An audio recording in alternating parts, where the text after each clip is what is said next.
네, 안녕하세요. 네, 한 주 동안 또 잘 지내셨나요? 어,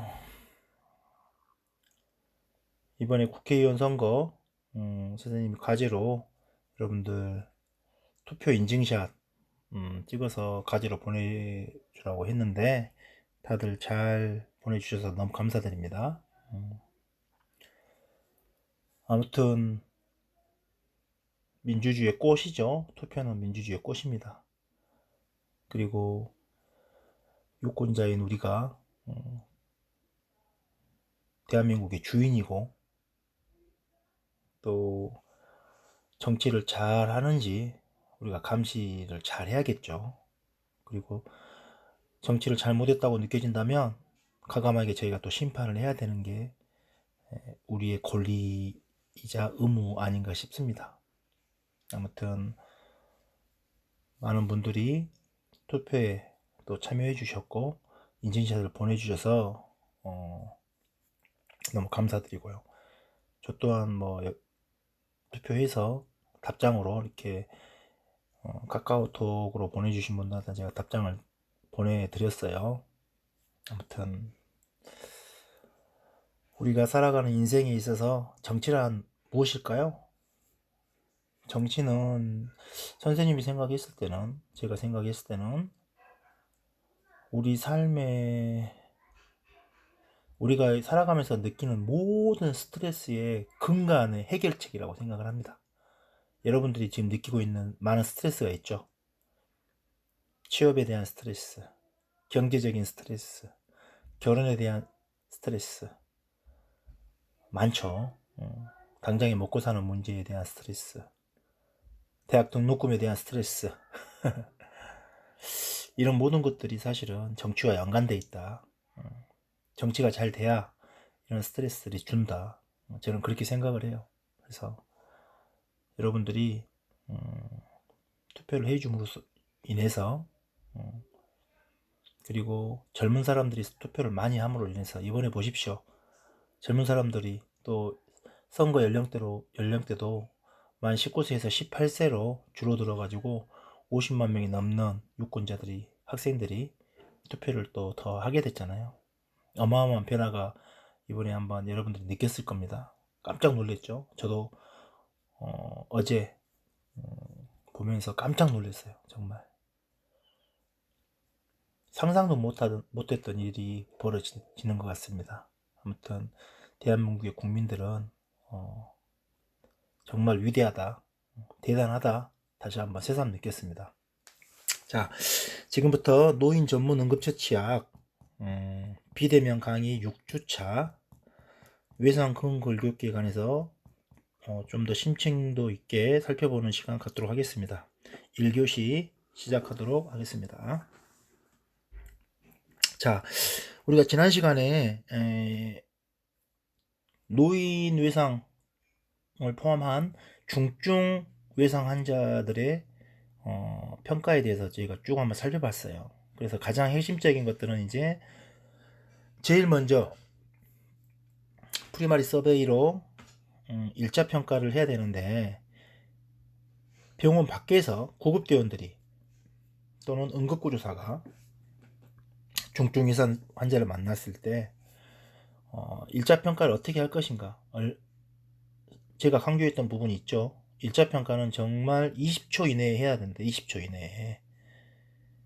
이 외상 환자 평가에 있어서 이 생명을 위협하는 치명적인 손상 여부를 이렇게 평가하는 부분이죠. 시간 총각을 다투는 거잖아요. 그래서 뭐 디테일하게 하나씩 하나씩 보는 게 아니라 정말 A, B, C의 입각에서 치명적인 손상에 대해서 우리 구급대원이나 응급구조사들은 수초 내에 20초라는 시간을 드렸습니다. 이 시간 내에 ABC의 문제들을 발견하고 문제가 발견된 즉시 반응을 해야 된다라고 제가 강조를 드렸습니다.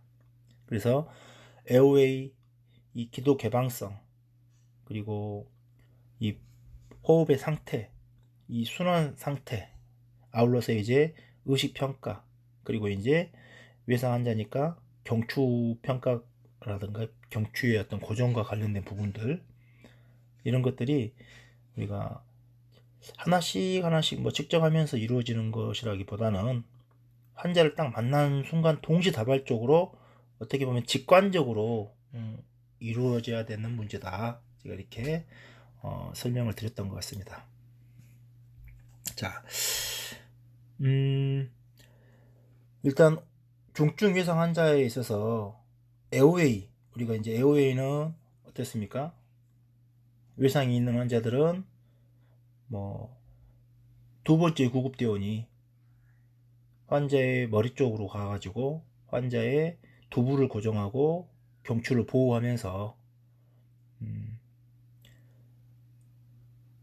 이 외상이 있는 경우에는 머리를 너무 과도하게 제치지 않도록 하기 위해서 조 스러스트 같은 방법으로 매뉴얼로 기도를 유지하고 거기에 뭐 환자의 어떤 AVPU를 따져봐 가지고 의식이 없거나 그러면 OPA 같은 그런 우리가 오로파린지얼 에어웨이라고 하죠. 이빈두 기도기를 삽입한다거나, 또 그게 여의치 않다고 하면 코로 비인두 기도기를 사용한다거나 해서 어떻게든 에어웨이를 유지하고, 또 환자가 의식이 없고 또는 GCS가 8점 미만이다 라고 생각됐을 때는 지체 없이 전문적인 기도 유지술을 해줘야 되겠죠. 그리고 인투베이션을 하고 발루닝을 잘해서 아스피레이션 뉴모니아를 방지하는 것이 굉장히 중요하다. 또는 아스픽시아를 방지하는 것이 정말 중요하다. 이렇게 말씀을 드렸습니다. 그래서 또 현장에 나가 있는 구급대원들이 병원 전 단계에서 가장 많이 사용하는 장비가 바로 아이겔이라고 잘 아실 거예요. 그리고 LT, 이런 장비들이 있잖아요. 그래서 이런 장비들을 한번 사용하는 거 동영상을 한번 보도록 하겠습니다.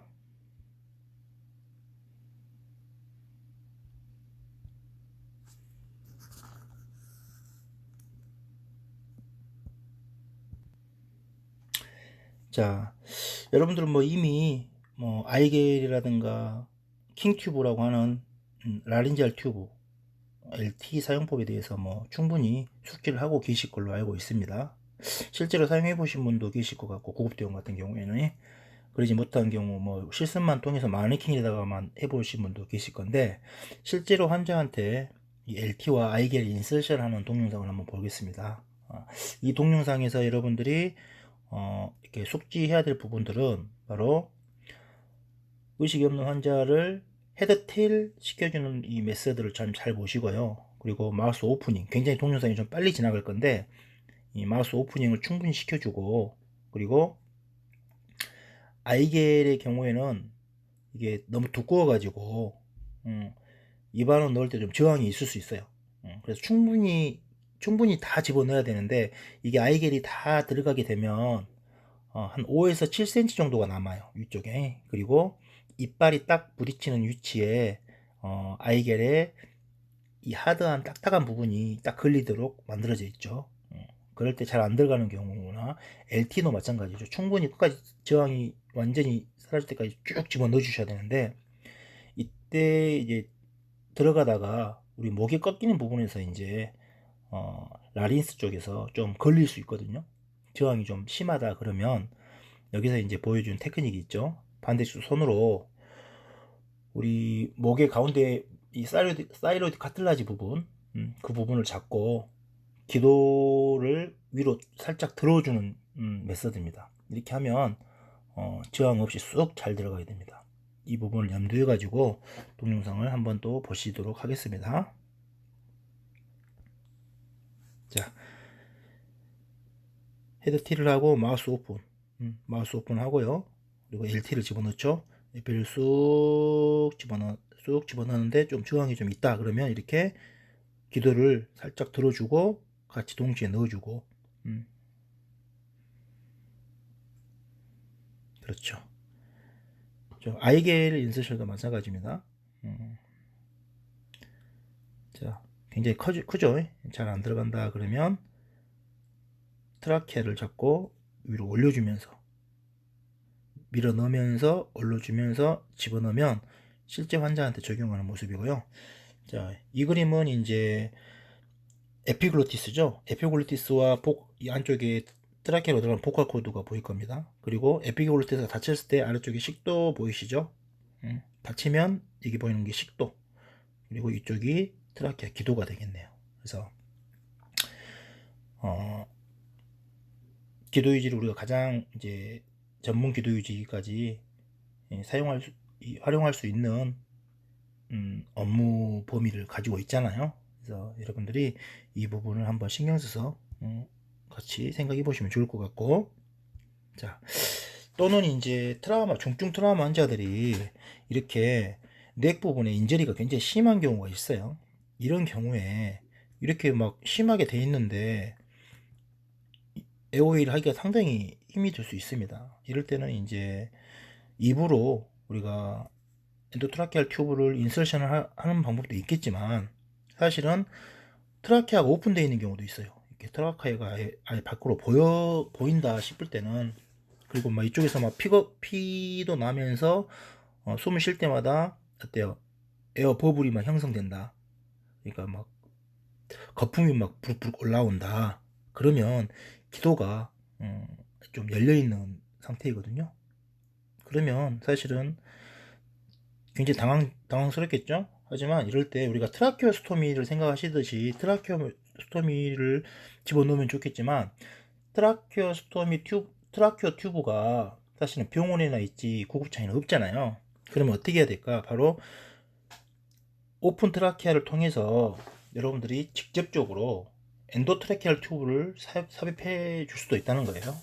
그래서 그냥 기관이 개방된 경우에는요, 그 열린 부위로 엔도트라케알 튜브를 직접 넣어주는 방법도 있다는 거죠. 그리고 뭐 굳이 막 이걸 하고 나서 막 봉합하고 그럴 필요는 없고요. 일단은 이렇게라고 해서 에어웨이를 메인테인을 하고 매니지먼트를 해야 된다. 그리고 이런 것도 좀 참고해 주시고, 그러니까 우리가 에어웨이 그러면 단순하게 뭐 손으로 하는 기도 유지, 그리고 그냥 입으로만 하는, 또는 OPA 삽입, 이 정도 베이직 단계에서 좀 벗어나서 전문적인 이런 기도 유지 술도 여러분들이 좀 잘 알고 계셔야 될 것 같습니다. 자, 그리고 이제 중증 위상 환자에서 가장 또 많은 문제, 우리가 또 A, B, C에서 반드시 체크해야 될 부분이 또 뭐 있습니까? 바로 이 서큘레이션과 관련된 부분이죠. 출혈성 쇼크, 우리가 하이퍼볼레믹 샥에 대해서 여러분들 반드시 평가를 잘 해주셔야 돼요. 그러면 출혈성 쇼크가 있을 것 같다라고 의심할 때 주로 여러분들이 어떻게 그걸 평가합니까? 혈압을 재보지. 병원에서는 당연히 혈압을 재겠죠. 인원이 또 많고 하기 때문에 한 사람이 혈압 재면 돼요. 다른 사람이 뭐 할 때, 에어웨이 하고 뭐 하고 할 때 한 사람이 옆에서 혈압 재면 됩니다. 왜? 거기는 인원이 충분하니까 그래요. 그런데 현장에서는 인원이 한정적이죠. 그런데 베테랑 응급구사가 이런 것들 A, B, C를 동시다발적으로 해야 되는데, 혈압을 재고 있을 시간이 있을까요, 사실? 혈압을 재서 시스톨릭 BP가 뭐 90인지 80인지 70인지 정확하게 아는 것도 중요합니다만은, 그럴 시간적인 여유도 아깝다는 거예요. 20초 이내에 혈압 잴 수가 없잖아요, 사실. 정확하게 다른 것도 해야 되는데. 그래서 이럴 때 좀 더 출혈성 쇼크를 간단 명료하게 평가할 수 있는 방법을 하나 제시한다는 거예요. 이해되시죠? 바로 그 방법 중에 이제 가장 대표적인 게 바로 환자의 눈에서 결막 부위의 창백한 소견을 빨리 보는 거예요. 눈 한번 딱 뒤집어 보면, 까보면 알아요. 그거 몇 초나 걸리겠습니까? 1초면 돼요. 딱 보고 1초, 2초 끝. 그리고 또 2초 만에 확인할 수 있는 거 있죠. 바로 모세혈관 재충혈, 이 카피라리 리필, 페리페랄 리필 타임 재는 거예요. 손가락 끝털이 손톱 눌렀다가 떼는 거죠. 한번 눌렀다가 떼. 2초 이상 지연된다 그러면 딜레이 되는 거잖아요. 2초 이상이면. 그래서 딱 눌렀다가 딱 떼보면 어때요? 모세혈관 충혈 시간 금방 알 수 있겠죠. 눈 한번 까보고 손톱 한번 눌러보고. 여기서 중요한 것은 혈압을 그 당시에 이제 혈압을 잰다는 것도 중요한데요. 혈압을 근데 우리가 왜 현장에서 이렇게 선생님이 자꾸 강조해서 혈압 재는 것을 지양하라고 하냐면, BP는 말이죠. BP는 실시간 반영이 어렵다는 부분이 있어요. 실시간 반영이. 환자의 블러드 로스 양에 따라서 샥이라는 게 뭐예요? 환자가 어떻게든 간에 퍼퓨전에 문제가 생기는 거죠. 피를 많이 쏟았건 심장이 잘 안 뛰건 혈관이 늘어났건 간에 이 관류, 퍼퓨전이 잘 안 돼, 피도리가 잘 안 된다는 부분인데, 이렇게 돼가지고 어때요? 피가 잘 안 가니까 세포 요소로 영양소가, 산소가 안 가고 어때요? 세포에 있는 셀들이 발전기를 못 돌리는 상태가 이 샥이 오는 거예요. 그러죠? 그래서 퍼퓨전의 문제와 그와 연관돼서 셀들의 컬랩스, 이게 바로 샥인데, 그래서 혈압이 떨어지면 시스톨릭 BP가 90m로 떨어지면 쇼의 초기 증상이다라고 흔히 아시고 계시잖아요. 근데 여러분들이 현장에 도착하는 그 시간대, 환자가 사고 나고 얼마 되지 않는 이 시간대에 만약에 익스터널 블리딩이나 블리딩이 있어가지고 혈압이 떨어졌어요. 피가 잘 안 돌아요.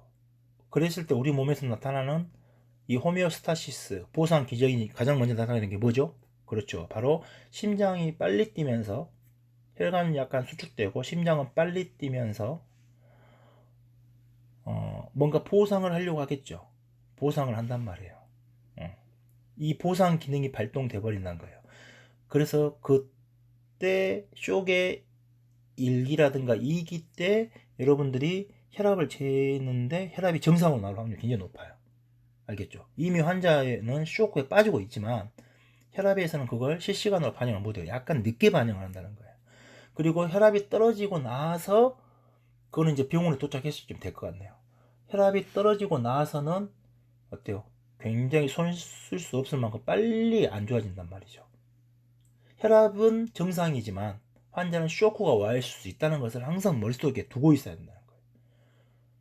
그래서 지금 제시하는 부분이 있죠.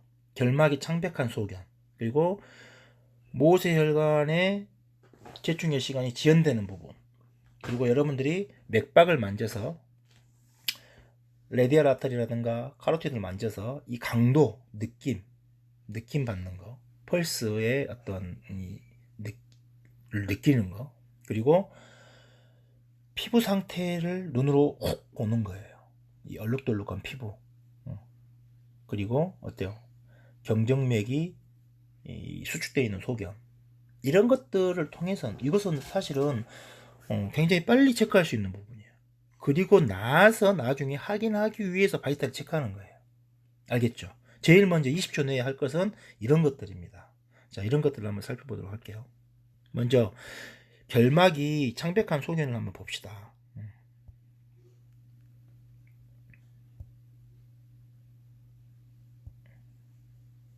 자, 일단은 이제 쇼크의 피부라고 해가지고 우리가 얼룩덜룩한 피부라고 그래요. 이렇게 좀 오래된 썩은 사과처럼 어때요? 여러분 이 오른쪽에 보이는 사진 보면 이렇게 얼룩덜룩하죠. 이게 바로 환자가 쇼크 때 보이는 피부 상태입니다. 관류가 저하되고 있다. 얼룩덜룩 벌집 모양으로 막 이렇게 뿔긋뿔긋하게 됐을 때 요 사진만 보면 요런 피부만 보면 쇼크가 지금 진행되고 있구나 라고 여러분들은 충분히 생각할 수 있어야 된다. 그리고 자, 이 컨정티바, 우리가 이제 정상적인 결막, 이건 여러분들 이 눈 한번 이렇게 아래쪽으로 까보세요. 그러면 흰색 안구 쪽에 빨간색 핏줄이 막 보이죠. 빨간색 핏줄이 보이고, 그리고 그 다음에 이 안구에 붙어 있는 결막과 눈꺼풀에 붙어 있는 결막, 이쪽에 결막에 이쪽을 주위로 해서 어때요? 붉은 혈관들이 보이시죠? 이것은 정상적인 소견이에요. 헤모글로빈이 적어도 12 이상 유지되는 소견. 여러분들 한번 거울 보면서 여러분 눈 한번 까보세요. 여러분 정상인지 아닌지 봐보세요. 그렇죠. 안구에 있는 결막과 우리가 볼바 컨정티바라고 하죠. 이쪽 결막과 그리고 팔페브랄 컨정티바라고 해가지고 이 눈꺼풀에 붙어있는 결막, 이쪽을 한번 살펴보는 게 굉장히 중요해요. 그래서 이게 정상인 소견입니다. 만약에 출혈이 심한 환자들은 어떤 소견이 있는지 한번 봅시다. 자, 이거 봐보세요. 이렇게 했는데 어때요? 안구 쪽에 있는 붙어있는 결막과 눈꺼풀 쪽의 결막이 어때요? 이쪽에 딱 봐도 아네미익한 소견이 보이시죠? 아네미익한 소견이 보이실 거예요. 이게 이제 컨정티바의 에그제미네이션입니다. 이 정도면 헤모글로빈이 8점대 정도 돼요. 8점대. 실제로 이 환자는 7.9 환자 헤모글로빈 8점대. 보통 정상 헤모글로빈이 남자 같은 경우에는 뭐 12에서 14, 16까지도 나오죠. 여자분들 같은 경우에는 한 11에서 뭐 한 12 이렇게 13 나오시고, 또 매월 뭐 menstruation 있거나 그러면 좀 빠지기도 하는데, 그래도 이 컨정티바를 딱 까봤을 때 이렇게 핏줄이 소견이 많이 안 보이잖아요. 딱 봐도 색깔은 정말 살색처럼 보이고, 눈꺼풀 색깔도. 그러면 이 정도면 헤모글로빈 8 정도입니다. 헤모글로빈 8이면 당뇨가 있거나 만성질환 있는 환자들은 충분히 나올 수 있는 헤모글로빈 해요. 만성적인 헤모글로빈 합니다. 하지만 젊은 사람들이 이 정도 상태다 그러면 굉장히 심각한 거예요. 블러드 로스가 엄청 심한 거야. 3분의 1 정도 빠졌다고 봐야 돼요. 이 정도는. 자, 다음 그림 한번 볼까요? 자, 요 그림 봐보세요. 요 그림 같은 경우는 어때요? 아예 컨정티바의 혈관이 거의 안 보이죠? 아예 안 보여요. 혈관이 없어요. 딱 눈 감았는데 이렇게 이 정도다. 그러면 이 환자는 뭐 일단 혈압이 중요한 게 아니라 이 환자는 몸속에 헤모글로빈이 뭐 거의 뭐 3분의 절반 정도 이상 빠졌다라고 생각하시면 돼요. 이 환자의 헤모글로빈 수치는 5점대입니다. 5점대. 5.1 정도 때 이런 정도의 헤모글로빈이 나온다는 거예요. 아시겠죠? 자, 그리고 그 다음에 우리가 봐야 될 게 뭐예요? 여러분, 카피라리 리필. 이거 지금 한개 다 입은 거고 뒤에 있어요. 뒤에. 손가락 펑펑 밀려가지고 문제가 실증이에요. 그런 거예요. 자, 모세혈관 재충혈 시간을 봤는데 이때 2초 이내에 색깔이 잘 안 돌아온다. 그러면 이때는 쇼크 기준으로 봤을 때 클래스 2 정도 이상 됐다고 봐야 돼요. 클래스 2. 그리고 이때 혈압 재잖아요. 혈압은 정상으로 나옵니다. 이때 혈압 재면 정상으로 나와버려요. 아시겠죠? 그래서 혈압보다 먼저 나타난다. 모세혈관 재충혈은 혈압보다 먼저 나타난다는 걸 꼭 알고 계시고, 손가락에서 긴 부분을 테스트하는 것이 좋습니다. 그리고 되도록이면 심장 높이와 같은 높이에서 측정해 주는 게 하나 요령이에요. 심장 높이와 같은 높이에서 측정해 주신다. 손을 너무 심장보다 높이 들고 하면요, 재충혈 시간이 딜레이 될 수 있다는 것도 여러분들이 참고로 알고 계시면 좋을 것 같습니다.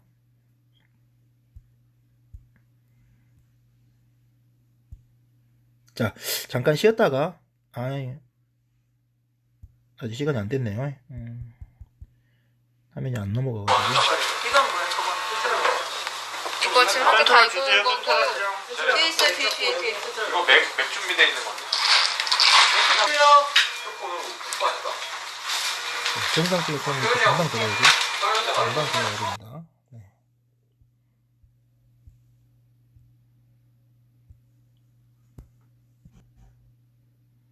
자, 다음으로 여러분들도 즉시 확인해야 될 이 서큘레이션과 관련된 소견입니다. 바로 목동맥 아터리와 그리고 노동맥 아터리, 그러니까 카로티드 아터리 펄스, 레디알 펄스, 레디알 아터리 펄스를 동시에 느끼는 거예요. 동시에 느끼는 거. 그래서 가자마자 환자 의식 상태 확인하면서 눈 한번 확인해 보시고, 페리페럴 리필 한번 보시고, 한 손으로는 카로티드 아터리, 한 손으로는 레디알 아터리를 만지면서 어때요? 하트레이트도 재는 것도 중요하지만 이 강도를 느껴보시라는 거예요. 카로티드 아터리는 만져지는데 레디얼 아터리가 안 만져진다. 그러면 기본적으로 쇼크가 왔다고 생각하시면 돼요. 아시겠죠, 여러분들? 카로티드는 만약에 카로티드가 안 만져지면 어떻게 해야 됩니까? CPR, 가슴 압박해야 돼요. 심폐소생술 해야겠죠? 그런데 카로티드는 만져지는데 레디얼 아트리가 안 만져진다? 그러면 혈압을 안 재봐도 이건 직관적으로 여러분들이 환자의 BP가 60 이상은 되지만 90 밑으로 떨어져 있다라고 또는 80이 채 안 된다라고 생각하시는 게 맞아요. 그래서 이걸 동시에 확인해 보는 것이 어떻게 보면 가장 빨리 쇼크를 진단할 수 있는 방법입니다. 그래서 컨정티바 이그제미네이션하고 페리페랄 리필 한번 확인해 보시고 이 카로티드와 레디얼 아터리의 펄스를 느껴보시면서 또 눈으로는 이제 이 저글라 비너스 앵거지먼트 저글라 비너스를 한번 확인해 보세요. 경정맥이죠, 목정맥. 그래서 이제 혈압이 떨어지면 사실은 많은 혈관들이 컬랩스 되거든요. 특히나 환자가 이렇게 슈파인 포지션 누워 있을 때는 웬만한 환자들 저글라 비너스가 좀 보여요. 목을 한쪽으로 꺾이면 저글라 비너스가 좀 보이는데 너무 안 보인다, 수축돼 있다, 이것도 하나의 소견이 될 수 있습니다. 자, 그래서 이제 여러분들이 활력증후를 우리가 출혈성 쇼크를 평가할 때 이런 소견과 이어서 우리가 이제 여력이 되면 이제 혈압을 좀 재볼 필요는 있어요. 여력이 되면 좀 혈압을 재볼 필요는 있지만 이 출혈성 쇼크가 만약에 진행 중인지 또 어느 정도인지 이 중증도를 평가할 때 혈압만 가지고는 사실은 좀 어렵습니다. 굉장히 어려워요. 그래서 계속 팔로우 할 필요가 있고 만약에 출혈이 진행하고 있다면 지금도 막 몸속에서 뭔가 피가 빠지고 있다 그런다면 혈압이 떨어지기 전에 혈압은 정상이지만 모세혈관 충혈 시간이라든가 이런 것들이 지연되고 또 맥박이 빨라지고 호흡수도 빨라지고 그리고 피부색이 바뀔 수 있다. 이런 부분들을 여러분들이 좀 염두에 두고 계시면 좋을 것 같아요. 그래서 여러분들이 이 바이탈과 쇼크 중증도 평가할 때 우리가 가장 많이 인용하는 이 출혈량에 따른 그리고 이 쇼크의 단계죠. 클래스 1, 2, 3, 4에 따라서 만약에 출혈량이 750cc 정도다. 그러면 어때요? 750cc 이상일 때 우리가 클래스 1이라고 750cc 이상. 보통 우리가 750cc면 출혈량을 어떻게 알 수가 없잖아요, 잘. 그러면 만약에 근골격계 손상이 있는 환자들한테는 롱본 프랙처 하나당 750cc 보거든요. 예를 들어서 휴머러스 하나 부러졌다 그러면 750cc 빠진 거예요. 750cc. 그리고 피머가 깨졌다. 만약에 티비아 티비아 깨졌다. 티비아. 그러면 750cc 빠졌다고 보면 돼요. 아시겠죠? 그리고 만약에 하지 쪽에 넙다리 뼈 피블라가 깨졌다. 그러면 기본적으로 2배 1500cc 빠졌다고 생각하면 돼요. 1500cc. 네. 그래서 환자가 블러드 로스가 750cc 이상이면 우리가 클래스 1이라고 보고 또 750에서 1500 정도 사이면 클래스 2 그리고 1500에서 2000cc면 뭐 절반 빠진 거죠. 절반. 우리 몸에 있는 절반. 그러면 어때요? 클래스 3 2000cc 이상일 때 우리가 클래스 4라고 합니다. 자, 이걸 이제 퍼센트지로 따져보면 우리 몸의 퍼센트지로 따져보면 이제 클래스 1인 경우에는 15% 이상의 출혈이다 라고 말을 하고 있고요. 클래스 2 같은 경우에는 15에서 30% 출혈이다. 그리고 클래스 3는 30에서 40% 이상의 출혈이다. 그리고 클래스 4 같은 경우는 거의 절반 가까이 빠졌다. 40% 이상 빠졌다라고 볼 수 있습니다.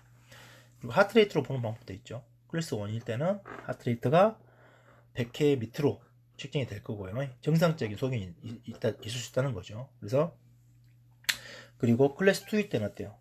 100에서 한 120개 사이로, 클래스 3 때는 120개에서 이상 130개 미만, 그리고 클래스 4일 때는 하트레이트가 140회 이상 갔을 때 클래스 2라고 합니다. 자, 이때 중요한 거 있죠. 혈압은 클래스 1에서는 어떻습니까? 노말로 체크됩니다. 노말로 정상 범위로. 클래스 2에서도 정상으로 표시되죠. 그러니까 환자가 피가 30%까지 빠져도 30%가 채 안 빠지고 한 20% 20% 이상 빠졌다 하더라도 혈압은 정상이다 그거예요. 하지만 클래스 3나 4 때는 이제 어때요? 혈압이 감소하게 되겠죠. 혈압이 뚝 떨어지기 시작합니다. 그러면 이때 떨어지기 시작하면 이제 좀 늦어요. 쇼크가 이미 진행된 상태. 쇼크 3단계야 돼야 이것은 혈압은 반응을 한다. 이렇게 이해를 하시면 좋을 것 같고, 모세혈관 충혈 시간은 어때요? 보면 클래스 1일 때는 노멀로 측정이 되겠지만 클래스 2 정도 되면 딜레이드 됩니다. 2초 이상 지연되게 돼요. 그러니까 훨씬 더 클래스 2에서 더 접근할 수가 있어요. 그렇죠? 그리고 호흡수도 보면 점점 빨라지는데 이렇게 이적게 빨라지니까 여러분들이 좀 감별할 수 있대. 이것들을 딱 전반적으로 적용해서 여러분들이 슈아게 클래스를 의심해 보는 게 굉장히 중요하겠다. 이 과정을 오늘 여러분들이 좀 알고 계시면 좋을 것 같고요. 그리고 환자의 이제 이 디스아빌리티 의식의 무능력 수준은 클래스 1일 때는 환자가 노말이에요. 노말. 여러분들이 헌혈 한번 할 때 보통 400cc 정도 하죠. 전혈 400cc 한 파인트라고 하죠. 우리가 2파인트 정도 하면 어때요? 800cc 정도 한 겁니다. 헌혈 한 파인트 있다고 해서 여러분들 뭐 의식이 뭐 안 좋아지고 그러지는 않죠. 정상적이죠. 그런데 만약에 세 파인트 해버리면 어떻게 돼요? 그러면 클래스 2예요. 클래스 2. 그리고 굉장히 불안해지죠. 안자이티가 굉장히 심해지고 클래스 3 되면 컨퓨즈 멘탈. 자, 그래서 이런 것들 여러분들이 좀 알고 계시면 좋을 것 같습니다. 자, 마지막으로 이번 시간 마지막으로 여러분들 두피 경추 검진을 하셔야 되는데요. 에어웨이 앤 C스파인을 같이 보셔야 되는 거죠. 그래서 이거는 이제 나중에 좀 시간적인 여유가 있을 때 비치명적인 손상이 있을 때 이런 걸 검진한다라고 생각하시고, 우리가 이제 치명적인 손상이 있을 때는 이제 ABC, 에어웨이 앤 C스파인 엠볼리제이션 할 때는 그냥 바로 C컬러를 바로 채워서 고정을 하고 해야겠죠. 하지만 이제 좀 더 뭔가 시간적인 여유가 있고 할 때는 이 환자의 경추의 압통이라든가 움직임, 그리고 또 흉부라든가 복부, 골반, 압통, 변형 이런 것들 우리가 디케피리스 TIC라고 하잖아요. 이런 것들을 한 번씩 쭉 다 면밀히 살펴보는 게 좋을 것 같습니다. 자, 여기까지 1교시 수업 마치겠습니다. 잠시 있다 다시 시작할게요.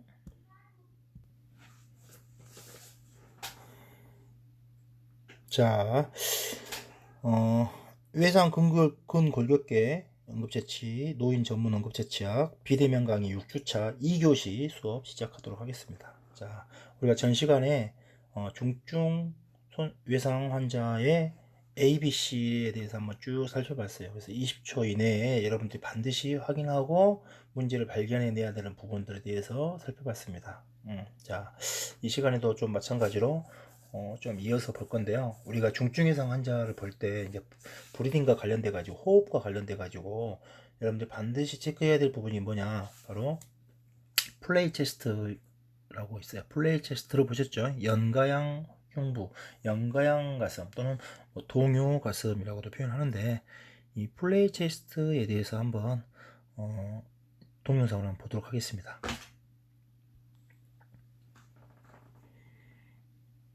자, 플레이 체스트 같은 경우는 센트럴 플레이 체스트, 그러니까 가장 중앙에 생기는 플레이 체스트, 지금 이 사진 같은 경우는 센트럴 플레이 체스트. 그래서 병원 전반적으로 사실 되게 힘들어요.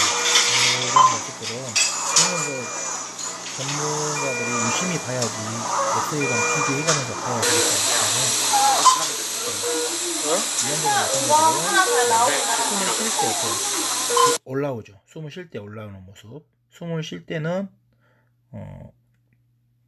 자, 이 현재도 보면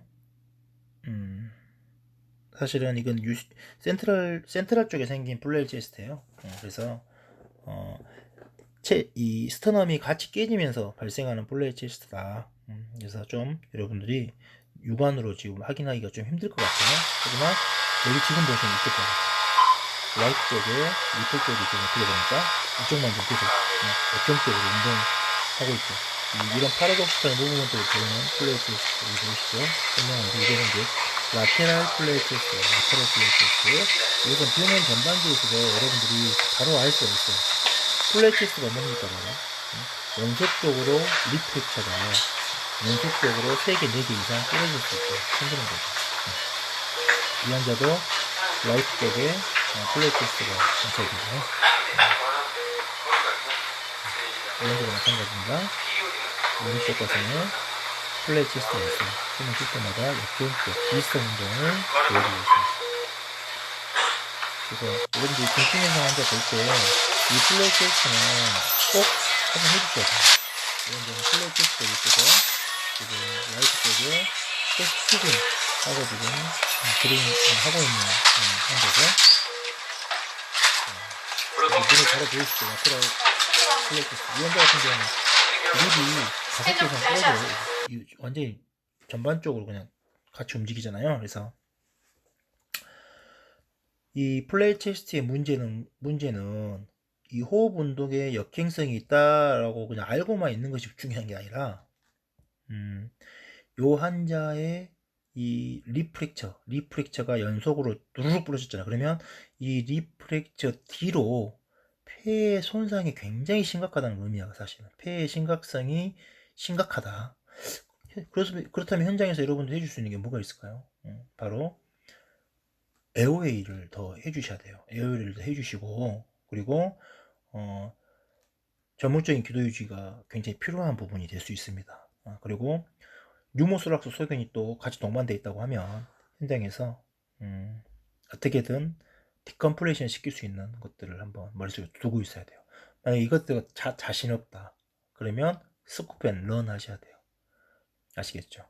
바로 이게 처치가 가능한 병원으로 즉시 이송을 해주시는 것이 사실 맞죠. 이런 환자들을 그냥 막 여기저기 다 검사하고 분목 될 대로 다 대고 이렇게 하는 것은 사실은 오히려 만약에 그렇게 하면서 여러분들 현장에서 니들 아스피레이션을 한다거나 또는 에어웨이를 전문적으로 좀 해가지고 예를 들어서 오른쪽에 렁의 손상이 굉장히 심하다.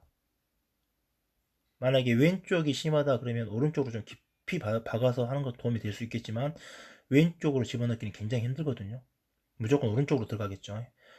이 환자한테 오른쪽 폐가 굉장히 심하게 손상 당했는데 튜브가 좀 깊이 들어가 버렸다. 그러면 손상된 폐 쪽으로만 공기가 가게 되겠죠. 그러면 더 오히려 환자한테 악영향을 미칠 수가 있고 그런 것들을 좀 감안해서 여러분들이 결정을 내려야 되는 부분들이 존재합니다. 이해되시죠? 예. 병원에 오시면 왼쪽 주기관지로도 우리가 그 인투베이션을 할 수가 있어요. 특수하게 제작된 우리가 이제 인투베이션 튜브하고 좀 다르죠. 그래서 브론커스 쪽으로만 왼쪽이나 이쪽으로 원하는 브론커스 쪽으로만 집어넣을 수 있게끔 만들어 놓은 그런 장비들도 있습니다. 자, 아무튼 이런 환자들한테는 어떻게든 고농도 산소 주셔야 되고, 그리고 립이 많이 부러졌구나, 이쪽에 폐 손상이 심할 것 같고 헤모소락스, 뉴모소락스가 상당히 심하겠구나, 그러면 환자 모니터링 하면서 어때요? 빨리 스쿠프 앤 런 해야 되는 상황이다, 이렇게 생각하시면 될 것 같습니다. 자, 그 다음에 이제 우리가 노인뿐만 아니라 중증 외상 환자들, 외상 환자다 그러면 근골격계 손상이 심하겠죠. 그래서 이런 근골격계 검진을 하는 방법에 대해서 좀 한번 살펴보도록 하겠습니다. 우리가 이제 좀 비치명적인 손상에 대한 전신검진, 이때는 우리가 사지 압통이라든가 변형, 그리고 관절 운동 정도는 꼭 확인을 해 주셔야겠죠. 그리고 만약에 우리가 ROM이라고 해가지고 어떤 관절 운동 범위를 확인할 때는 반드시 뼈가 부러져 있거나 뭐 상처나 변형이 심해 보이는 관절에 대해서만 검진을 하셔야 됩니다. 자, 그리고 자, 그렇다면은 여러분들 우리 금구 7개 애부학적인 사진 한번 보겠습니다. 여러분들 뭐 다들 아시겠죠? 이건 뭐냐면 이제 숨어있는 골절을 확인하기 위한 우리가 손 스크리닝, 손으로 한번 쭉쭉 촉진을 통해서 만지면서 우리가 흔히 말하는 D캡, BLS, TIC라고 하죠. 이런 부분들 꼭 놓쳐서는 안 되는 부분들에 대해서 지금 포인트를 좀 두고 있죠. 당연히 잘 부러지는 부분들이 꼭 만지고 지나가야 되는 부분들입니다. 예를 들어서 클라비클이라든가 휴머러스, 그리고 엘보라든가, 그리고 레디어스 얼라, 메타카팔, 그리고 가슴 쪽에는 스터넘, 그리고 양쪽에 있는 립들, 그리고 우리가 흉추라든가 요추에 있는 이 횡돌기 부분이라든가 가시돌기 부분들을 손으로 눌러보면서 가시돌기에 압통이 있는지도 살펴봐야 되는 부분, 그리고 펠비스라든가, 그리고 하지 쪽에서 가장 많이 부러지는 펠빅본 양쪽 손으로 이렇게 여러분들이 만져보셔야겠죠. 통증과 그리고 변형, 그리고 피머, 넥, 탈골이라든가 프랙처 소견에 대해서 발이 짧아져 있다거나 뒤쪽으로 빠져 있다거나 앞쪽으로 빠져 있는 소견도 간혹 있습니다. 그리고 피머 샤프트에 관한 부분, 피머 샤프트 같은 경우도 움직임이 있을 수 있고 통증이 굉장히 심하고 짧아져 있을 수 있겠죠. 이런 부분들. 그리고 니와 그리고 티비아, 그리고 도살 쪽의 문제들, 이런 부분들은 반드시 여러분들이 손으로 만져보면서 DKPLS, TIC 꼭 해주셔야 되고요. 그리고 근골격계 검진에서 이제 비치명적인 손상이죠. 비치명적인 손상에 대한 전신 검진할 때 우리가 로그롤 꼭 확인하면서, 로그롤 아시죠? 로그롤은 한 사람이 머리 쪽에서 머리와 경추를 보호하고 어깨 축지까지 같이 잡아주고, 되도록이면 손으로 머리만 잡지 마시고 양손으로 어깨 쪽지를 잡으면서 여러분들의 팔뚝과 엘보를 통해서 머리를 고정해 주는 게 좋아요. 그리고 나머지 분들이 어때요? 손을 교차해 가지고 구령에 맞춰서 동시에 통나무 굴리듯이 로그롤을 하셔가지고 돌린 다음에 반드시 또 체크를 해 주셔야 됩니다.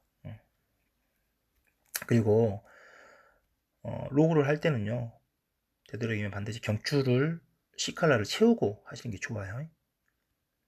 그리고 한번 돌렸으면 그때를 이용해서 다음에 놓을 때는 어때요? 환자를 수쿰이라든가 또는 킹 저쪽 고정판에 같이 눕힐 수 있도록, 두 번 일하지 않도록 이런 전략을 좀 짜는 게 또 굉장히 중요할 것 같습니다.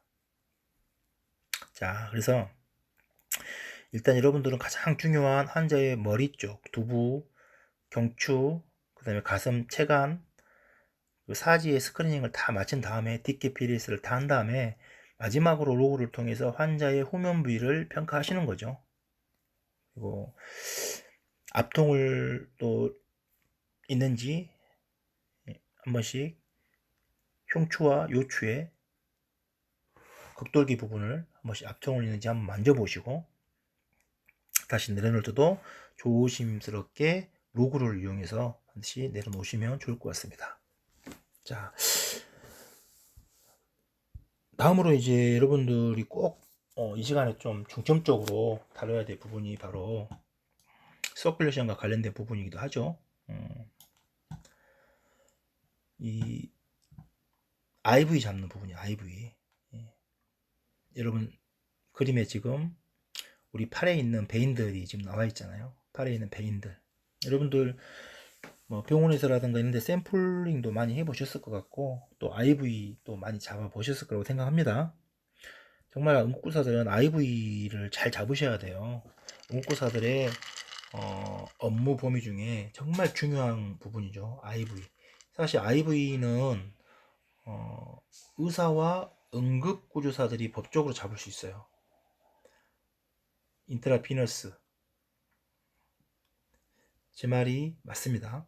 간호사들은 사실은 법적으로는 잡을 수 없어요. 사실 IV 잡고 할 수 없어요. 하지만 통상적으로 진료의 보조의 업무에 일임해서 의사가 직접 지시를 했을 경우에 한해서 IV를 허용을 해주고 있죠. 대부분에서도 허용을 해주고 있습니다.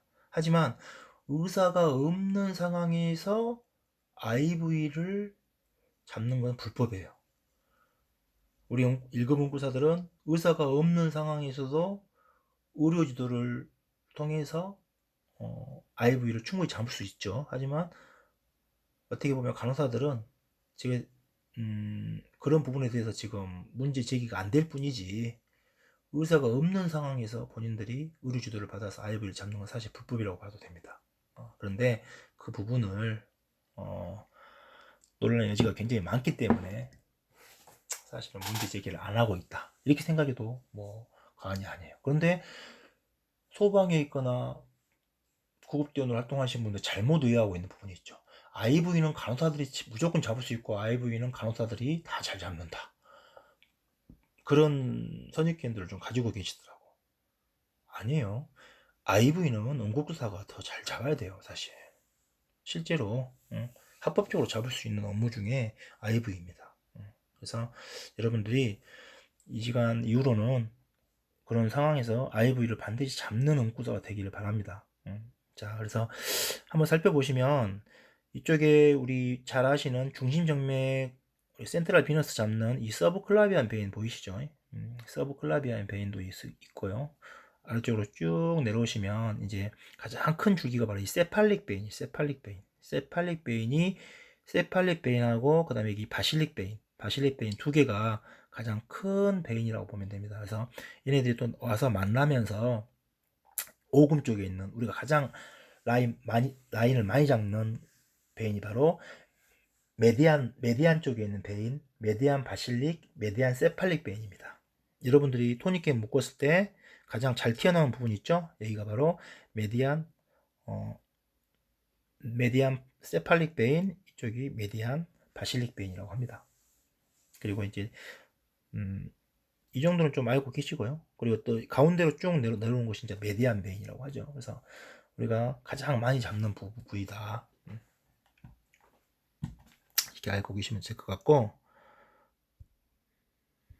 자, 우리가 흔히 어때요?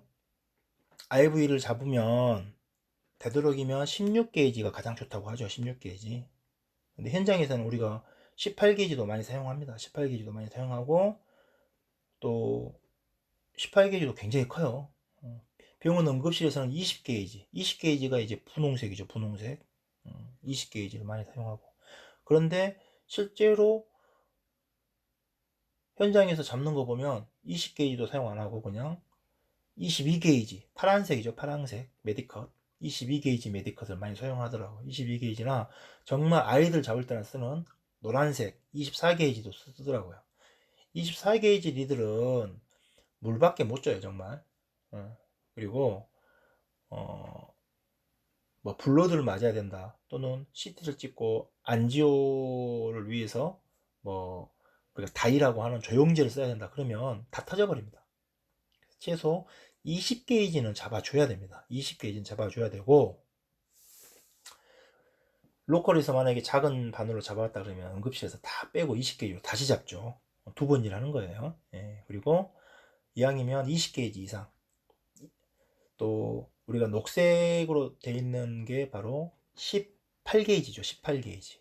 18게이지가 정말 좋아요. 18게이지가. 18게이지 정도면 현장에서 중증 환자한테 굉장히 좋습니다. 근데 현장에서 어때요?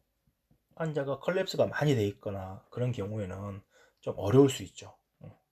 그럴 때는 20게이지 정도 잡아주면 좋을 것 같고. 근데 원래는 이제 만약에 젊은 환자하고 배인이 좋다 그러면요, 또 중증에 출혈성 쇼크가 의심된다 그러면 16게이지 잡아주는 게 정말 좋습니다. 16게이지 너무 크죠, 사실. 회색으로 된 메디컷이 16게이지, 회색이.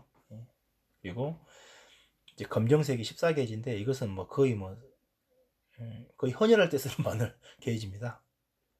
자, 그래서 14게이지하고 16게이지 비교한 논문이 있어요. 뭐 봤더니 14게이지는 성공률이 80% 정도 되고요. 16게이지는 86% 정도 됐다고 합니다. 뭐 그 성공률은 뭐 별 차이가 없죠. 그런데 이게 이제 어때요? 환자한테 플루이드가 드랍되는 시간을 재본 거거든요. 그리고 만약에 환자한테 우리가 이 통계적으로 14게이지, 16게이지를 봐보면 별 차이가 없어요. 별 차이가 없어서 16게이지 정도면 충분하다. 그렇지만 16게이지를 보면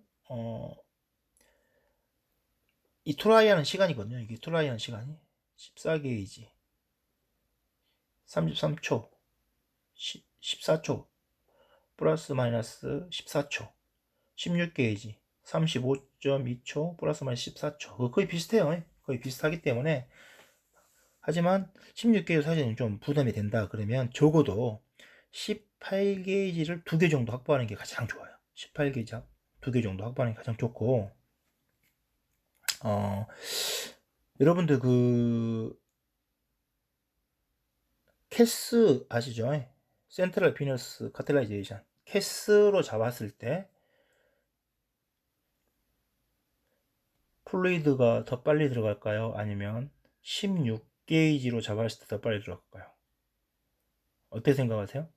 그냥 간단하게 그냥 딱 느낌대로 생각하시면 당연히 캐스가 두껍기 때문에 잘 들어갈 거라고 생각하시죠?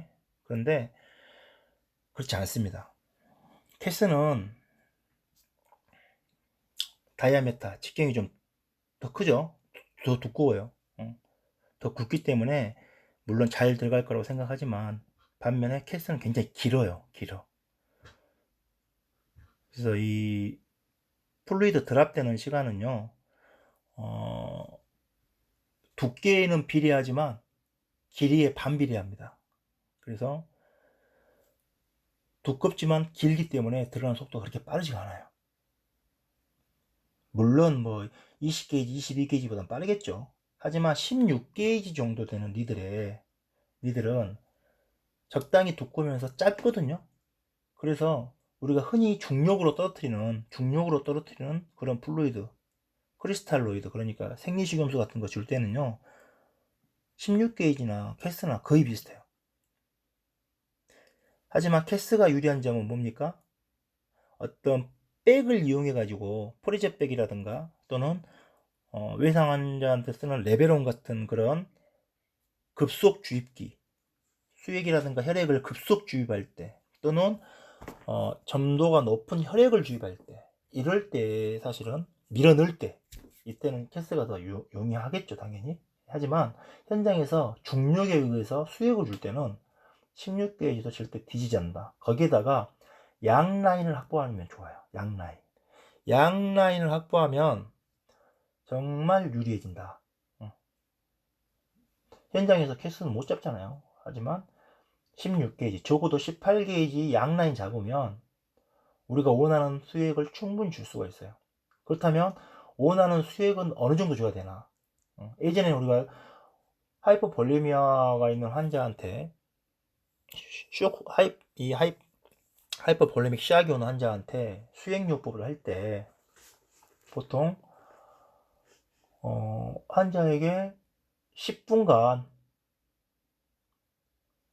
보통 1시간 동안 2리터 주라고 했고 2리터까지 주라고 했어요. 그런데 가이드라인이 조금씩 바뀌었죠. 바뀌어가지고 최근에는 수액을 많이 줘도 사실은 이데마도 차고 또 불필요한 출혈도 더 야기시킨다는 문제가 생겼습니다. 그래서 요즘 가이드라인에서는 1리터 정도만 줘라라고 하고 있어요. 1리터 정도. 근데 1리터를 그러면 얼마만큼의 줄 것이냐?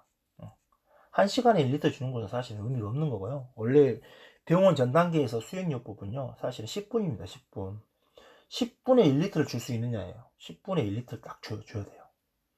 왜냐면 선생님이 응급구조사에게 주어진 시간은 현장에서 10분이다 했잖아요. 그렇죠. 그러면 그 10분 동안에 1리터를 줘야 된다는 거예요. 16게이지 니들은 가능합니다. 어떻게 가능하냐? 양라인을 잡아서 양쪽에 500씩 주면 되거든요. 그러면 10분 만에 충분히 많은 양의 수액을, 뭐 완전히 1리터까지 다 줄 수 없겠지만 그래도 10분 정도면 충분히 로딩을 할 수가 있다는 거예요. 아시겠죠? 이 부분을 여러분들 항상 머릿속에 두고 염두하고 환자를 보시면 정말 좋을 것 같아요. 자, 시간이 돼서 잠시 쉬었다가 3교시 시작하도록 하겠습니다.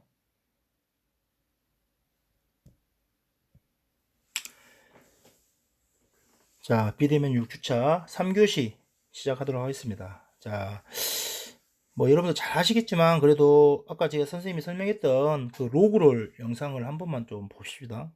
이 친구 잘하고 있는지 로그롤. 네.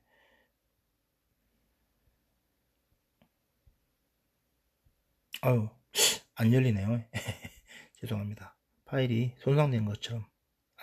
이렇게 다시 한번 설명드리면, 한 사람은 어때요? 환자 머리맡에서 이렇게 반드시 머리만 잡지 마시고 어깨 쪽지까지 같이 잡아주세요. 그리고 양쪽 팔을 포개서 머리를 로그를 할 때는 이렇게 어깨를 같이 잡고, 안 그러면 이 어깨하고 목하고 따로 놓을 수가 있어요. 그렇기 때문에 이 한 사람이 어깨까지 같이 잡고 머리와 이 헤드를 양쪽 팔로 포개 가지고 같이 잡아주시면 좋을 것 같아요. 그리고 이렇게 양쪽에서 또 두 분이 이렇게 손을 겹쳐 가지고, 한 사람은 팔과 어깨, 팔을 같이 잡는다고 생각하고 팔을 붙여서 펠비스 쪽까지 같이 잡아주시고, 한 사람은 또 가장 또 무게가 또 많이 돌아가는 회전축인 이 엉덩이 쪽과 다리를 잡고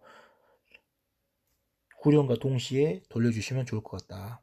그리고 이걸 하는 이유는 사실은 등 쪽에 상처가 있는지 또는 등 쪽에 압통이 있는지를 여부를 확인하기 위해서, 확인하고 그 다음에 스쿠프에 딱 집어넣기 위해서 하는 거지, 단순히 이런 확인 없이 그냥 스쿠프만 채우려고 뭐 로그롤을 막 무리하게 하는 것은 좀 의미가 없어요. 스쿠프 할 때는 로그롤 안 하는 게 좋겠죠. 예. 양쪽에서 그냥 이렇게 양쪽에서 진입해 가지고 하는 거기 때문에 척추 고정판 넣을 때도 로그를 무리하게 막 돌리지 마시고요. 이왕이면 척추 고정판 넣을 때 돌렸으면 그때 등 한번 싹 촉진 한번 해주시는 것이 제 생각에는 전략적으로 좋다라고 생각을 합니다. 자, 그리고 또 이렇게 헬멧 같은 것들 우리가 많이 착용하잖아요. 헬멧 착용하고 또 연세 드신 노인분들도 요즘에는 뭐 자전거라든가 오토바이를 좀 많이 타신 분들 계셔서 이런 거 헬멧 제기하는 방법 종류가 뭐 다양하죠. 오토바이 헬멧부터 해가지고 뭐 이렇게 레포츠 헬멧, 그리고 뭐 스포츠 헬멧들, 뭐 아이스하키 할 때 쓰는 헬멧들도 있고, 이런 것들을 할 때 여러분들 잘 아시다시피, 어때요? 헬멧을 차고 있으면 목이 뜨게 되고 머리하고 목하고 어때요? 익스텐션이 좀 돼 있거든요. 이때 헬멧을 딱 제거하려면 쑥 안 빠지기 때문에 헬멧을 빼다 보면 머리가 툭 땅으로 떨어질 수 있기 때문에 이 부분을 반드시 보조자가 목이 떨어지지 않도록 기도를 유지하면서 이렇게 잘 보조하고 있는 상태에서 조심히 뺀다거나 돌려 빼야 된다는 거죠. 이것만 좀 여러분들이 다시 한번 기억해 주시면 될 것 같고요. 자, 이 부분은 아까 우리가 살펴봤던 부분이고, 자, 선생님이 아까 좀 전에 얘기했던 부분 다시 한번 강조하겠습니다. 우리가 환자가 쇼크 상태일 때 가장 중요한 거예요. 사실 이게 현장에서 반드시 IV를 잡을 필요가 있다. 그리고 실력이 안 된다고 하면 이동 중이라도 트라이를 꼭 해야 되고요. 또 더 중요한 것은 IV를 잡다가 시간을 너무 많이 허비해서는 안 된다. 그래서 맥시멈 2번만 트라이 해보시는 걸로. 아시겠죠? 한번 찔러보고 실패하면 한 번만 더 찔러보고 안 되면 그냥 포기하고 이송하는 게 나을 수 있다. 쇼크 환자한테. 기어코 잡으려고 막 라인만 잡고 있다 보면 환자가 골든 아워를 놓칠 수 있다. 요것도 머릿속에 두고 계셔야 돼요. 그러려면 여러분들이 베테랑이어야 된다는 거예요. 여러분들 실력이 줘야 된다는 거예요. 아시겠죠?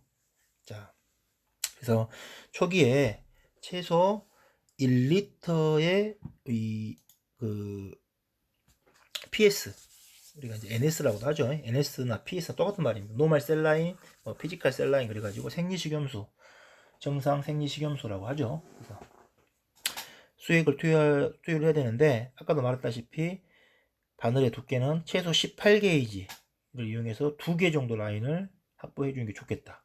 그래야지만이 10분 내에 1리터 수액을 줄 수가 있어요. 10분 내에 1리터 주려면 양쪽으로 500씩 해가지고 쫙쫙 로딩 해줘야 됩니다.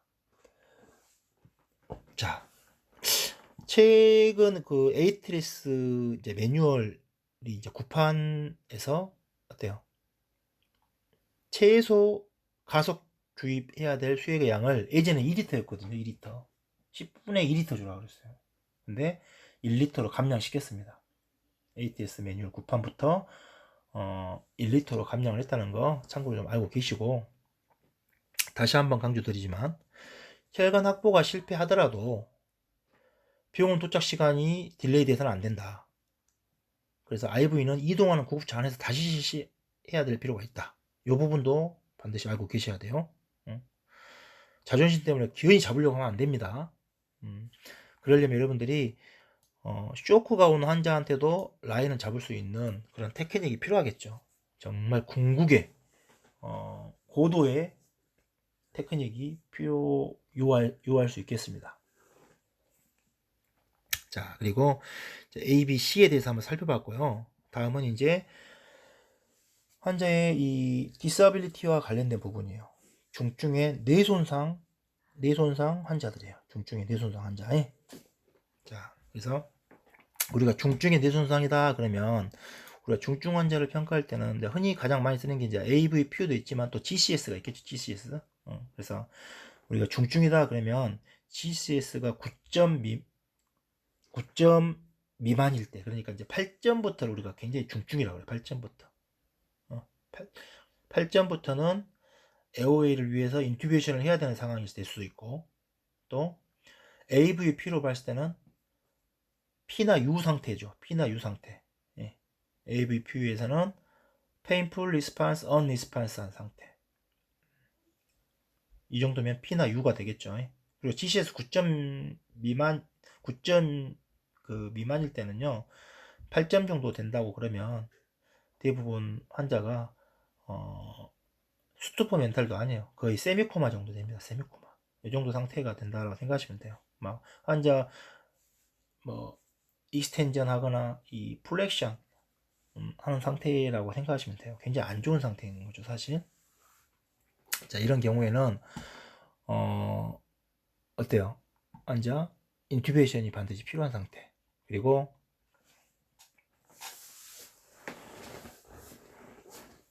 이럴 때 이제 중증 뇌손상이라는 것은 또 다른 기준으로 봤을 때 인트라크라니얼 프레저가 20mm 머큐리 정도 이상일 때, 그러니까 ICP 두 개 내압이 20mm 머큐리 이상일 때를 또 우리가 중증의 뇌손상이라고 하거든요. 그러면 여기서 더 올라가면 사실은 이제 뇌손상이 있다는 것은 그만큼 안쪽에 용적에 피가 찼거나 다른 무언가가 지금 누르고 있다는 거잖아요. 그래서 제한된 용적에 지금 부피가 굉장히 커지면서 어때요?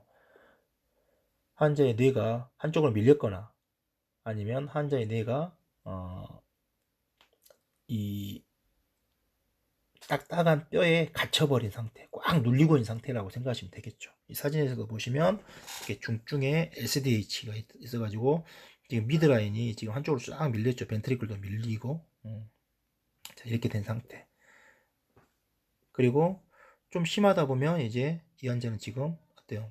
허니에이션이 좀 올 것 같습니다. 센트럴 쪽으로 허니에이션이 올 것 같아요. 그리고 또 더 심할 때는요, 우리가 대공이라고 하는 쪽으로도 허니에이션이 올 수가 있어요. 허니에이션이 뇌가 막 빠져나가는 겁니다.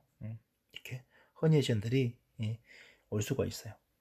그러면 환자는 바로 안 좋아지겠죠. 그렇기 때문에 이럴 때 이제 우리가 할 수 있는 방법은 환자가 C칼라를 리지드한 C칼라, 딱딱한 목칼라를 채우고 그 상태에서 머리를 좀 들어주는 상체 거상 한 30도 정도 약간 팔로우 포지션, 세미 팔로우 포지션을 좀 취해주는 것이 좀 환자 ICP의 감소에 도움이 될 수는 있겠다. 자, 그리고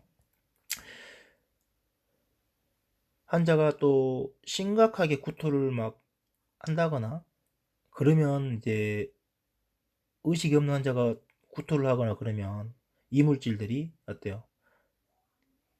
기도로 다 넘어갈 수 있겠죠. 그런 아스피레이션 되는 이물질에 의한 포린바디라든가 이런 것들에 대해서 질식되는 문제 또는 폐렴으로 가는 문제를 예방하기 위해서 우리가 전문 기도기 중에 엔도트라케알 튜브를 삽입해서 발루닝을 꼭 해줄 필요는 있습니다. 그런데 환자가 구토 증상이 없다 그러면 무조건 해야 될 필요는 없어요. 왜냐하면 토하지 않는다 그러면 좀 자극을 안 하는 게 좀 오히려 나을 수도 있겠네요. 만약에 무리해서 거기에다가 뭐 막 의식이 좀 남아 있어서 완전 무의식이 아닌데 막 OPL을 막 강제로 삽입한다거나 아니면 아이겔이라든가 이런 전문 기도를 이용해서 막 뭐 깊숙이 집어넣는다 그러면 오히려 구토를 유발하고 그러면서 어때요? 환자는 복압이 증가하고 폐압도 증가하고 결과적으로 내압이 확 증가해요. 그러면 결론적으로는 ICP가 더 올라가면서 환자가 더 안 좋아질 수 있습니다. 그래서 이런 경우에는 구토 증상이 없으면 가급적이면 불필요한 자극은 좀 삼가하는 게 좋겠다. 이렇게 생각하시면 될 것 같고, 그런데 토한다 그러면 어쩔 수 ICP보다 더 무서운 건 기도 폐쇄죠. 그래서 이럴 때는 인투베이션을 해서 발루닝을 해주는 것이 가장 안전한 방법이 되겠다. 이렇게 생각하시면 될 것 같네요. 그리고 만약에 그 동공의 변화, 우리가 동공은 뇌의 창이라고 하잖아요. 동공의 변화를 계속 여러분들 라이트 리플렉스뿐만 아니라 푸필의 사이즈를 지속적으로 좀 보셔야 돼요. 뇌출혈이 생겨가지고 제일 먼저 생기는 반응은 어때요? 압박된 뇌에 압박된 뇌가 있으면 그쪽 방향의 동공 사이즈가 변화가 생깁니다. 그리고 어때요? 동공은 비례해서 생기고요. 그리고 어떤 사지의 뭐 파레시스라든가 마비라든가 운동의 위크니스는 이제 크로스에서 나타나죠. 크로스에서 손상당한 뇌의 반대쪽 사지에서는 어때요? 그 힘이 떨어진다거나 감각이 떨어진다거나 무감각이 온다거나 마비가 올 수 있어요. 크로스에서 왼쪽에 병변이 생겼다 그러면 오른쪽 라이트 헤미파레시스가 오는 거예요. 라이트 모터 위크니스가 오는 거고, 그런데 푸필은 어때요? 반대. 똑같이 왼쪽에 문제 ICP가 왼쪽에 문제다 그러면 왼쪽 눈이 푸필 사이즈가 어때요? 틀려지게 되겠죠. 이걸 좀 여러분들 잘 알고 계셔야 돼요. 자, 그리고 만약에 핀포인트다 그러면 우리가 핀포인트 동공일 때는 뭐 내과적으로도 봤을 때 뭐 마약 중독 또는 약물 중독일 수도 있고, 아니면 외상적인 부분에서는 폰스 헤모리지, 그러니까 우리 숨골이라고 하죠. 숨골. 그쪽에 출혈이 있으면요, 폰탈 헤모리지가 생기면 이 푸필 사이즈가 핀포인트 동공이 잘 생긴다고 합니다.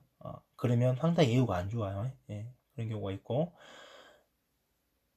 그 다음에 이제 저산소증이 심해진다거나 또는 ICP 때문에 손상을 많이 당하고 서브콜티스, 그러니까 두피 바깥층의 손상이 심해지면 이제 푸필이 점점 딜라테이션 커지게 되겠죠. 딜라테이션이 많이 생깁니다. 뇌손상이 심해지면 딜라테이션이 많이 와요. 그래서 양쪽 푸필 사이즈가 틀린 것은 우리가 코리아라고 하죠. 아니소 코리아. 그리고 라이트 리플렉스에 또 라이트 리플렉스가 있는지 없는지 확인하는 것도 중요하고, 또 푸필도 중요하고, 또 마지막으로 정말 그 뇌의 어떤 반사를 볼 수 있는 게 바로 코니아 리플렉스라고 있죠. 코니아 리플렉스. 코니아 리플렉스는 이제 각막 반사라고 하죠. 각막 반사. 여러분들 이제 부드러운 뭐 솜이라든가 또는 면봉 또는 뭐 종이 같은 것을 이렇게 말아가지고 환자의 눈을 가볍게 오픈한 다음에 흰자 위 각막 쪽을 싹 스크래치를 내면 환자의 뇌가 조금이라도 살아있다고 하면 눈꺼풀이 꿈틀거려요. 그런데 이런 자극에 전혀 반응이 없다. 그러면 그것은 브레인 데스를 시사한다라고 봐도 과언이 아니죠. 그래서 이런 어떤 이학적인 검사를 통해서 또 뇌 손상을 우리가 또 좀 알 수 있겠습니다. 또 이런 변화들을 이니셜과 또 팔로우업 했던 부분들에 대해서 또 응급실에 도착했을 때 의료진들에게 제공을 해준다고 하면 또 굉장히 또 도움이 될 수 있겠네요. 도움이 될 수 있겠다. 자, 이 정도로 한번 우리가 중증 뇌손상에 대해서 한번 살펴봤습니다. 자, 다음은 이제 환자의 안면골 골절과 관련해 가지고 상당히 지혈하기가 힘든 부분이 많아요. 안면골 골절이 있을 때 환자 지혈이 굉장히 힘듭니다. 자, 그래서 또 출혈도 굉장히 많고 코피도 코피고 또 오랄 블리딩, 이것이 또 출혈성 쇼크라든가 기도 폐쇄로 또 연관이 된단 말이죠. 그래서 상당히 여러분도 어려움을 많이 겪어보셨을 거예요. 그럴 때는 어떻게 합니까? 여러분들 어떻게든 직접 압박을 통해서 멈출 수 있게 할 수 있는 부분은 최대한 압박을 가해 주시고, 만약에 오랄 쪽에서 블리딩이 굉장히 심하다, 그럴 때는 그 피도 피지만 출혈도 출혈이지만 그것들이 다 다시 기도로 흡입되어 가지고 기도를 막아볼 수 있고 지식을 야기할 수 있거든요. 또 그 출혈을 또 압박하기가 굉장히 힘들겠죠. 그 안쪽에 내부적인 문제 때문에. 그럴 때 우리가 쓸 수 있는 게 가장 좋은 장비 중에 하나가 뭐예요? 그렇죠. LT. 우리가 라린잘 튜브라고 하는 킹 LT 있죠. 예. 그게 이제 발루닝을 크게 할 수 있거든요. 최대한 발루닝을 할 수 있어요. 그래서 라린스 쪽은 완벽하게 발루닝을 할 수 있기 때문에 상부 기도 쪽에 출혈이다 그러면 여러분들이 LT 넣어가지고 발루닝을 쫙 해주는 것도 하나의 도움이 될 수 있습니다. 이것도 추가적으로 여러분들이 좀 알고 계시면 좋을 것 같아요. 자, 응급실에서 만약에 이런 환자들이 왔다, 그러면 사실은 패킹을 또 하고 바세린 꺼즈 뭐 이용해갖고 막 패킹도 하고 막 하는데, 또 좋은 방법이 우리가 응급실에 이제 SB 튜브라고 있어요. SB 튜브. 우리가 보통 위장관 출혈이 있을 때 레빈처럼 생긴 건데 쭉 넣어가지고 소파지알 바릭스 쪽을, 소파구스 쪽을 아예 그냥 발루닝 시켜가지고 꽉 눌러버리는 거잖아요. 아마 여러분들 알고 계실 거예요. 이런 걸 이용해서 사실은 우리가 오랄 블리딩 컨트롤도 좀 할 수 있고요. 아까 말했듯이 킹 LT라든가 이런 것들을 이용해서도 오랄 블리딩 컨트롤 좀 해줄 수 있겠습니다. 하지만 아무튼 안면골 골절 오는 환자도요, 여러분들이 의식이 있으면 피를 계속 뱉어낼 거예요. 석션도 잘 해주셔야 되고, 또 석션, 출혈은 출혈이지만 또 흡입되는 부분들 방지하기 위해서 석션 잘 해주시고, 계속 의식이 있다고 하면 DR을 하면서 응급실로 이송하시면 될 것 같아요. 만약에 의식이 없다 그러면 LT 같은 거 삽입하고 필요하다면 인튜베이션도 해야겠죠. 언능 스쿠프런 해야 될 수 있겠습니다. 중요한 점은 어쨌든 간에 트라우마 환자가 사망하는 원인이 하이퍼볼리미아로 사망하는 거잖아요. 그렇죠? 출혈성 쇼크로 사망하는 경우가 굉장히 많아요. 그런데 기도 폐쇄 때문에 현장에서 사망한 일은 없어야 된다, 제가 생각했을 때. 알겠죠? 기도 폐쇄 때문에 현장에서 죽게는 만들지 말자. 이게 사실 우리 목표가 같아요. 에어웨이는 반드시 해주자. 블리딩은 최선을 다해서 해야 되겠지만 안면골 골절이 있는 경우는 굉장히 힘들거든요. 그렇더라도 블리딩이 아닌 기도 폐쇄 때문에 환자가 숨을 못 쉬어서 사망한 일은 없도록 하는 것이 제가 봤을 때는 전문 기도를 하는 응고사의 입장에서는 시선인 것 같습니다. 그리고 빨리 IV 잡고, IV 또 잡다고 또 시간 많이 보내지 마시고 어떻게든, 그래서 베테랑이 돼야 되는 거예요. 자, 그래서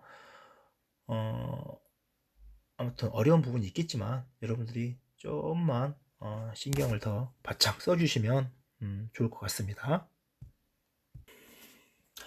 자, 이 시간 마지막으로 여러분들하고 같이 동영상을 하나 볼 건데요. 이 동영상은 이제 운전사가 교통사고로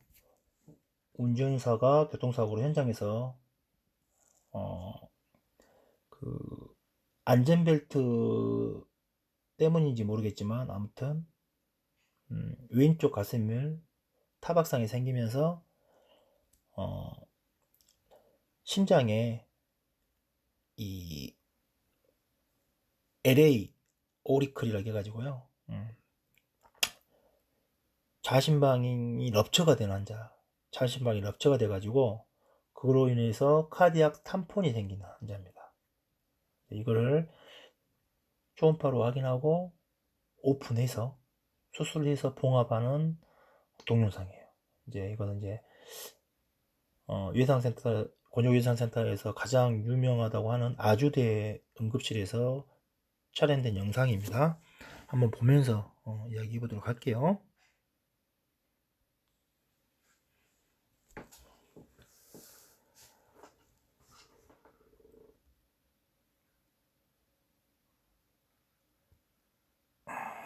동영상이 또 안 나오네요. 현발성이네.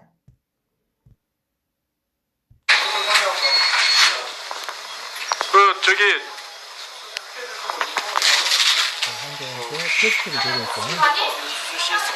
사적으로 환자 심장 초음파를 좀 보고 있습니다. 심장 엄청 뛰고 있는데 어르신들이 지금 안쪽에 오픈했어요. 지금 피가 쭉쭉 튀고 있어요.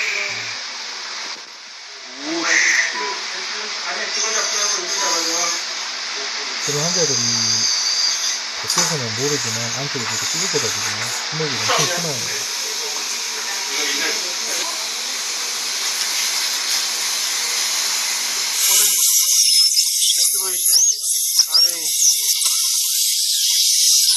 저 뒤쪽에 여기 IVC 아래 자 사이맥tom이 하자. 사이머스를 떼나요? 사이머스가 이게 다 해모리지야. 이게 나봐봐. 이게 정상 사이머스야 이게. 이거는 블리딩 헤마토마 돼가지고 컨제션 돼 있는데 이거 안 잡아주면 블리딩 계속 돼. 이거 LA 아펜디지에 보면은 어센딩 아우로타 있고 RA 스몰이 아테리 이게 보이는 게 다 RV.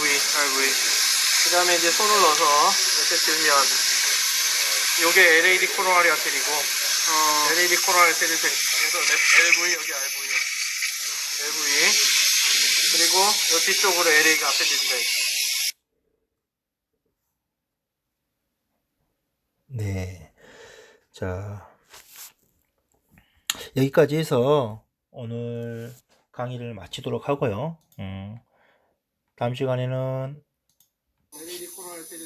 다음 시간에도 좀 슬라이드가 좀 남아서 보강까지 하면서 우리가 마무리 짓도록 하겠습니다.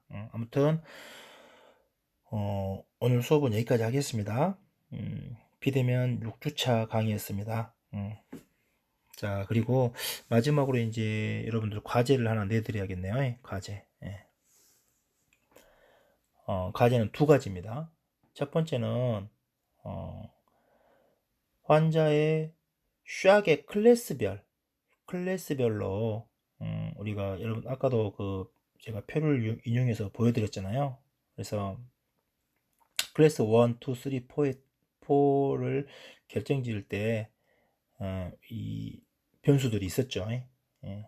혈압은 어떻게 변하고 출혈량은 어떻게 변하고, 그리고 그 클래스에 따라서 어느 정도 클래스에서 하트레이트라든가 호흡수는 어떻게 변하는지, 그리고 말초유관 제충혈, 그거를 다시 한번 표로 한번 정리한다는 의미로 표를 한번 정리해서 제출해 주시면 될 것 같고요. 그리고 한 가지 더 있는데요.